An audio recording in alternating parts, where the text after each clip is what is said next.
গ্রামে মুদি দোকান দেবার পরে যে কারণে লস হতে পারে। ধরেন আপনি একটি মুদি দোকান দিয়েছেন গ্রামের ভিতরে, অর্থাৎ সেই দোকান দেবার পরে যে কারণে লস হতে পারে।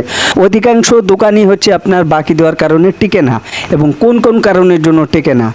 অনেকে আছে বাকি দেওয়ার কারণে টেকে না, অনেকে আছে মালের কারণে দেখা মানে মাল যেটা সেটা না আনার কারণে টেকে না, অনেকে আছে আবার রং সাইডে দোকান দেওয়ার পরে টেকে না। তো কোন কোন কারণের জন্য টেকে না আজকে আমি এই ভিডিওতে সেগুলো লাইভ স্ক্রিনে প্রমাণ সহ দেখাবো। অনেকে আবার বলতে পারেন যে ভাই বাকি দেওয়ার কারণে, হ্যাঁ আমি সেই বিষয়টিও ক্লিয়ার করার চেষ্টা করব।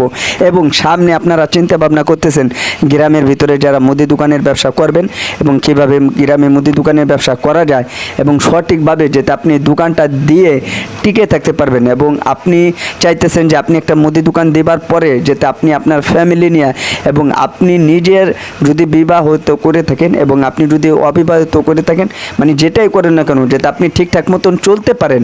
এবং আপনি যদি ব্যবসা থেকে যদি কিছু টাকা ইনকাম করতে চান, মানে A to Z বিস্তারিত সব বিষয় নিয়ে আলোচনা করা হবে।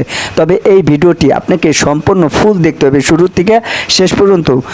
আজকের এই ভিডিওটি অনেকটা গুরুত্বপূর্ণ, অনেকটা হেল্পফুল হতে চলেছে।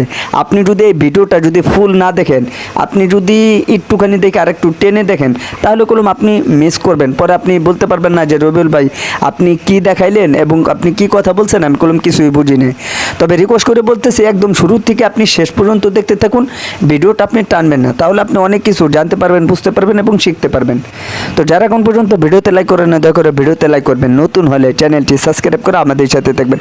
আপনি যদি আমার চ্যানেলটি সাবস্ক্রাইব করে রাখেন, নতুন নতুন ভিডিও আপলোড করার সাথে সাথে সবার আগে ভিডিওগুলো পেয়ে যাবেন। ওকে বন্ধুরা, এখন কলম বিষয়টি একদম ক্লিয়ার করার চেষ্টা করবো। ওকে, তো বন্ধুরা দেখেন, গ্রামে যদি ব্যবসা করতে চান এরকমভাবে, তাহলে আপনাকে শুরু থেকে বাকি দেওয়া যাবে না। আর এই জিনিসটা খেয়াল করতে হবে, আপনি গ্রামের ভিতরে দোকানের ভিতরে কখনো আপনি আড্ডা জমাবেন না।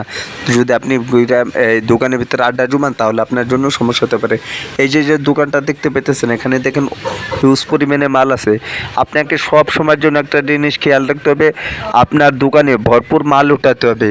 সকালবেলা বিসমিল্লাহর নাম বলে পানি পুনি ছিটাইয়ে তারপরে আপনি দোকানটা খুলবেন এবং সব ধরনের প্রোডাক্ট রাখতে হবে।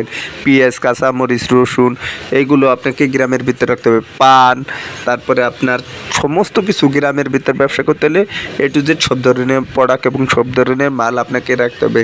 কাঁচা বাজারের থেকে শুরু করে A to Z, আপনার দোকান ছোটো হলেও টম দোকান হলেও আপনি সব দোকানে সব ধরনের মাল আপনি রাখার চেষ্টা করবেন, বাকি থেকে বিরতি থাকবেন আর সকাল সন্ধ্যা মেনে চলবেন এবং দোকানটা যেতে সব সময় ঠিকঠাক থাকে সেগুলো মনে। তো বন্ধুরা, এই ভিডিওর ভিতর কলম আমি প্রমাণ সহ কলম আপনাদেরকে বিষয়টি একদম ক্লিয়ার করার চেষ্টা করছি এবং আমি কলম সমস্ত কিছু দেখানোর চেষ্টা করছি গ্রামের ভিতরে একটি কীভাবে প্রফেশনাল একটি ব্যবসা করতে হয় এবং কিভাবে আপনি একটি ব্যবসা করবেন সেই বিষয়টি। আর লস যে কারণে হতে পারে সেগুলো কলম দেখাইছি এবং আপনি যদি সামনে ব্যবসা করে থাকেন এবং যাতে আপনার কোনো প্রকার লস না হয় সেই বিষয়গুলো একদম ক্লিয়ার করার চেষ্টা করছি। তবে এই ভিডিও থেকে আপনারা কলম অনেক কিছুই জানলেন, বুঝলেন, শিখলেন। তারপরও দেখা যাইতেছে যদি কারো মনে কোনো কোশ্চেন থাকে অবশ্যই বলবো, আপনারা এই ভিডিওর নিচে কমেন্ট করে জানাতে পারেন যে আপনি কোন বিষয়টি বুঝলেন না, তবে সেই বিষয় নিয়ে একটা ভিডিও বানিয়ে দেব। আর প্রত্যেকটা ভিডিওর ভিতরে আমি কলম কিছু না কিছু ব্যাখ্যা বলে থাকি। আর অনেকে আমাকে কোশ্চেন করেন যে ভাই মানে মালের থেকে লাভের যে একটা বিষয় থাকে, মানে ব্যবসার ক্ষেত্রে অনেকেই বললেন যে ভাই আসলে আমরা লাভটা বুঝতেছি না। সেই বিষয়গুলো আমি প্রত্যেকটা ভিডিওর ভিতর দেখেন আমি কিছু কিছু কথা বলি এবং দেখা যাইতেছে তারপরও দেখা যাইতেছে যদি আপনাদের কোনো সমস্যা তাহলে ওরকমভাবে কমেন্ট পাইলে আমি কলম সেই বিষয় নিয়ে একটা ভিডিও বানিয়ে দেবো। আজকে এ পর্যন্তই ছিল। ভিডিওটি ভালো লাগলে একটি লাইক করবেন, নতুন হলে চ্যানেলটি সাবস্ক্রাইব করে আমাদের সাথে দেখবেন। তো বন্ধুরা, আজকের এই ভিডিওটি এখানে শেষ করে দেবো। সবাই ভালো থাকবেন, সুস্থ থাকবেন, পরবর্তী ভিডিওতে দেখা হবে। আল্লাহ হাফেজ।